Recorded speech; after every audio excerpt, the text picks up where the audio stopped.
Assalamualaikum warahmatullahi wabarakatuh. Apa kabarnya anak-anak? Saya harap kalian tetap sehat-sehat saja dan tetap jaga protokol kesehatan. Ingat, tetap stay at home, tetap di rumah saja. Jangan keluar rumah jika tidak ada kepentingan yang mendesak. Kali ini berjumpa dengan saya Ricky Septian dari MGMP Muhammadiyah. Saya akan menjelaskan materi mengenai seni musik, yaitu gaya menyanyi lagu daerah. Kompetensi dasar yang akan saya sampaikan adalah memahami teknik dan gaya menyanyi lagu daerah. Dan tujuan dari pembelajaran ini adalah mengharapkan siswa-siswi mampu untuk memahami gaya teknik lagu daerah. Saya akan menjelaskan sedikit mengenai lagu daerah. Lagu daerah atau musik daerah adalah lagu atau musik yang berasal dari suatu daerah tertentu yang menjadi populer karena dinyanyikan oleh masyarakat atau rakyat daerah tertentu yang akhirnya dibawa oleh masyarakat lain hingga menyebar ke daerah-daerah yang lain. Nah, pada pertemuan kali ini saya akan sedikit menjelaskan kepada kalian.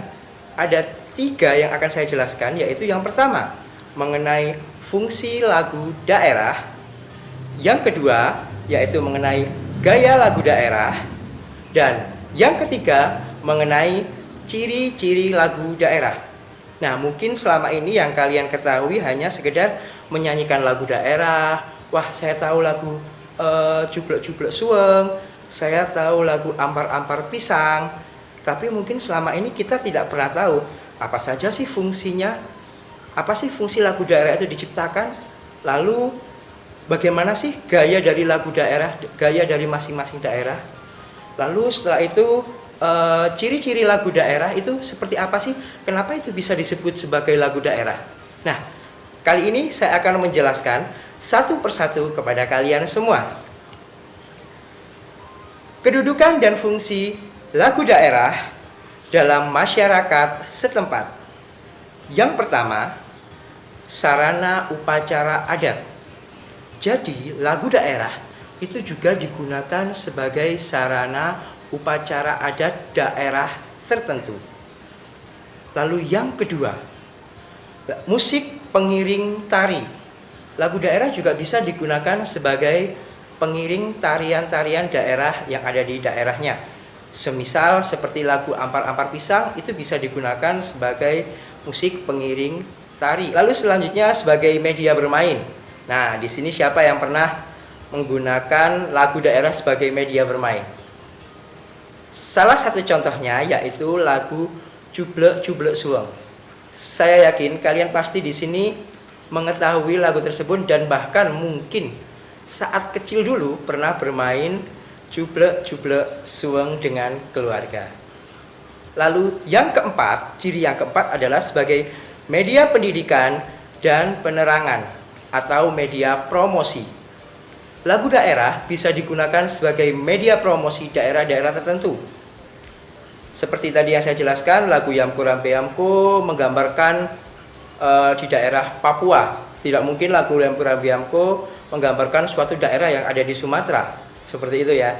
Jadi masing-masing lagu daerah yang ada atau yang kalian ketahui itu adalah sebagai media promosi daerah tersebut memiliki keanekaragaman kegiatan yang ada di daerahnya. Seperti itu.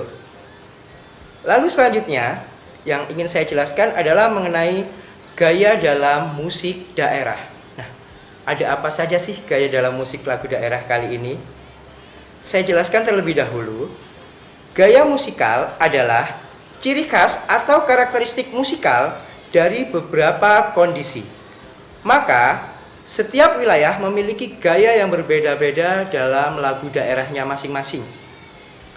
Ada 3 gaya dari ciri-ciri dalam musik daerah, yaitu yang pertama adalah gaya lokal, gaya individual, dan yang terakhir adalah gaya periodikal.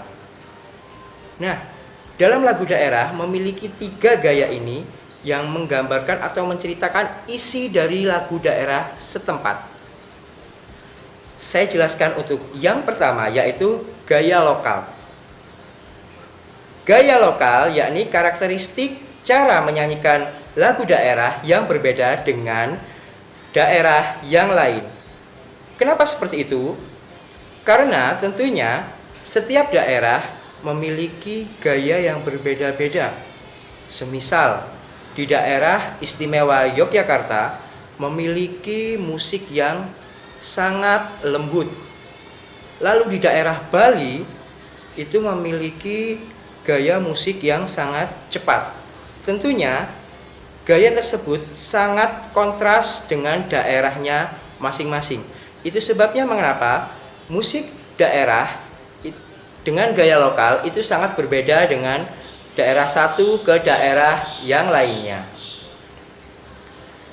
Yang selanjutnya, gaya individual, yakni tipologi karakteristik seseorang tokoh yang menciptakan lagu sehingga berbeda dengan pencipta lagu lainnya.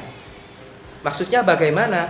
Maksudnya adalah seorang pencipta lagu pasti memiliki karakteristik atau gaya yang berbeda dengan pencipta lagu yang lain. Jadi, seorang pencipta lagu harus memiliki karakter agar lagu tersebut berbeda dengan lagu yang dimiliki atau bahkan yang sudah diciptakan oleh orang lain. Seperti itu. Lalu yang ketiga, yaitu gaya periodikal. Gaya periodikal adalah tipologi karakteristik pada zaman tertentu. Maksudnya bagaimana? Maksudnya lagu daerah yang diciptakan pada era tahun 1900-an tentunya akan sangat berbeda dengan lagu daerah yang diciptakan pada tahun 1800 atau bahkan pada tahun 2000-an. Pastinya pada zaman tersebut memiliki tipologi karakteristik yang berbeda-beda. Tidak mungkin lagu tahun 1900-an sama dengan lagu tahun 2000-an. Pastinya akan memiliki beberapa karakteristik lagu yang berbeda. Seperti itu. Lalu selanjutnya saya akan menjelaskan mengenai ciri-ciri lagu daerah. Nah, apa saja sih ciri-ciri lagu daerah? Apa saja sih yang membuat lagu tersebut bisa disebut sebagai lagu daerah? Mari kita simak satu persatu ya. Lagu daerah memiliki ciri-ciri yang sangat terlihat jelas. Yang pertama, yang paling jelas apa?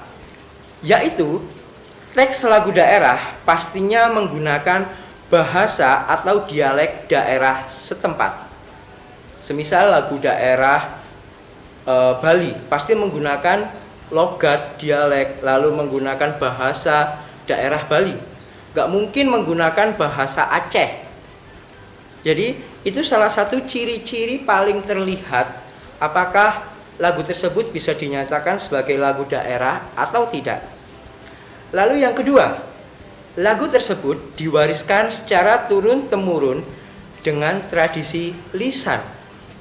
Maksudnya bagaimana? Semisal lagu tersebut dinyanyikan oleh suatu komunitas masyarakat yang berada di daerah tertentu, lalu disalurkan ke daerah yang lain. Akhirnya dari mulut ke mulut lagu tersebut semakin meluas ke daerah tersebut. Semisal kita anggap saja di daerah Kalimantan seperti itu ya. Jadi semisal dari Dayak lalu menyebar ke tempat-tempat yang lain. Lalu yang ketiga, pada umumnya pencipta lagu daerah atau penulis lagu daerah itu tidak diketahui atau alias no name. Kenapa seperti itu? Karena seperti yang saya sampaikan di poin yang kedua tadi, yaitu lagu daerah itu biasa diwariskan dari mulut ke mulut atau turun-temurun dari nenek moyang, kakek, seperti itu. Jadi kadang-kadang jika ditanya siapa ya pencipta lagu daerah, kadang-kadang banyak masyarakat yang tidak mengetahui siapa penciptanya. Seperti itu ya. Lalu yang keempat, dibawakan dengan iringan musik lagu daerah setempat. Itu sudah jelas, sudah pasti. Yang namanya lagu daerah Aceh, pasti iringannya juga berbau-bau atau berirama daerah Aceh. Seperti itu. Nah, yang selanjutnya, ciri yang kelima yaitu mengandung makna atau pesan. Jadi, lagu daerah itu biasanya mengandung makna atau pesan tertentu. Semisal contoh yaitu lagu Kampuang Nan Jauh di Mato.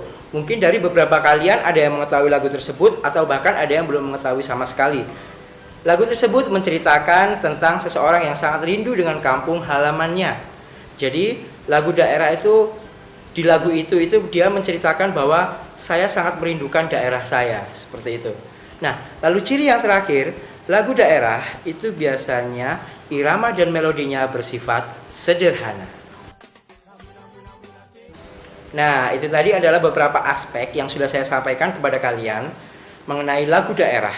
Yang pertama yaitu mengenai fungsi lagu daerah, yang kedua mengenai gaya musik daerah, dan yang ketiga mengenai ciri-ciri lagu daerah. Saya harapkan kalian bisa memahami materi apa yang saya sampaikan pada hari ini, dan semoga materi yang saya sampaikan bisa bermanfaat untuk kalian semuanya. Demikian, terima kasih, saya akhiri. Nun wal qalami wa ma yasturun. Wassalamualaikum warahmatullahi wabarakatuh.